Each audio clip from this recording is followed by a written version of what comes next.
DRDO के गुप्त project फूफा का इंतजार सिर्फ भारतवासियों को ही नहीं बल्कि पूरी दुनिया को है। ये भविष्य का वो हथियार है जिसके नाम से चीन और पाकिस्तान की सेना कांप जाएगी। ये जब दुश्मन के आसमान में मौत की तरह बरसेगा तो कड़ी से कड़ी सुरक्षा वाले इलाके भी ध्वस्त हो जाएंगे। इसे दुश्मन देश का कोई भी रडार पकड़ नहीं पाएगा। भारत का ध्यान अब भविष्य के हथियारों पर है। इस मिशन पर डीआरडीओ तेजी से काम कर रहा है। अब भारत बेहद खतरनाक लड़ाकू विमान बनाने जा रहा है।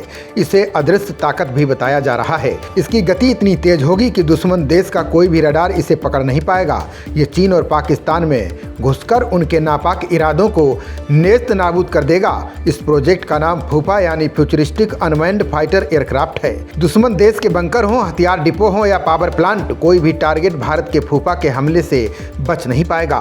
भारतीय रक्षा एवं अनुसंधान संगठन की संस्था एरोनॉटिकल डेवलपमेंट इस्टेब्लिशमेंट ने इसकी डिजाइन बनाई है। इस फाइटर एयरक्राफ्ट को देखकर ये लगता है कि भारत स्टेल्थ विंग फ्लाइंग के मामले में तेजी से काम कर रहा है। ये प्रोजेक्ट बेहद शुरुआती दौर में है, इसलिए इसके बारे में ज़्यादा जानकारी शेयर नहीं की गई है, ना ही इसके प्लान को लेकर कहीं ज़्यादा सूचना है। बता दें कि दुनिया भर के अन्य देशों में भी इस तरह के प्रोजेक्ट्स पर काम चल रहा है। उन्हें देखते हुए ऐसा अनुमान लगाया जा रहा है कि विदेशी तकनीक को एडवांस रूप में स्वदेशी तरीके से पेश किया जाएगा। अमेरिका, जर्मनी और फ्रांस जैसे अन्य देशों की तकनीकों को देखकर पता चलता है कि फूफा से भारत 4 तरह से खतरनाक मिशन को अंजाम देने में सक्षम होगा। इसमें पहला स्ट्रेटेजिक ऑफेंसिव और दूसरा क्लोज एयर सपोर्ट होगा। वहीं तीसरा मिशन मिसाइल ऑफेंसिव और चौथा दुश्मन की हवाई सुरक्षा को भेदना और उसे नेस्त नाबूद करना शामिल है। बता दें कि हिंदुस्तान एरोनॉटिक्स लिमिटेड ऐसी ही ऑटोनोमस मानव रहित एरियल व्हीकल CATS वॉरियर पर काम कर रही है। ये अन्य लड़ाकू विमानों के सपोर्ट में 7 आसमान में उड़ेगा। इसका अधिकतम टेक ऑफ वजन 2100 किलोग्राम है। इसके भविष्य के स्वरूप फूफा का टेक ऑफ वजन 5500 किलोग्राम होगा। ये 1500 किलोमीटर का पेलोड ले जाएगा, यानी ये वॉरियर से बड़ा होगा।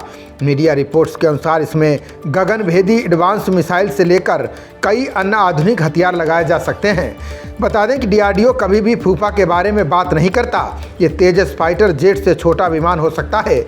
ये भी कहा जा रहा है कि इसमें हिंदुस्तान एरोनॉटिक्स लिमिटेड का सबसे आधुनिक HTTEE-25 इंजन लगा हो सकता है। बता दें कि भारतीय रक्षा एवं अनुसंधान संगठन की संस्था एरोनॉटिकल डेवलपमेंट इस्टेब्लिशमेंट ने हाल ही में एक टेंडर निकाला था, जिसमें कहा गया था कि ऐसे विंड टनल मॉडल की सप्लाई करनी है जिसकी IIT कानपुर में मौजूद नेशनल टनल टेस्ट फैसिलिटी में टेस्टिंग होगी।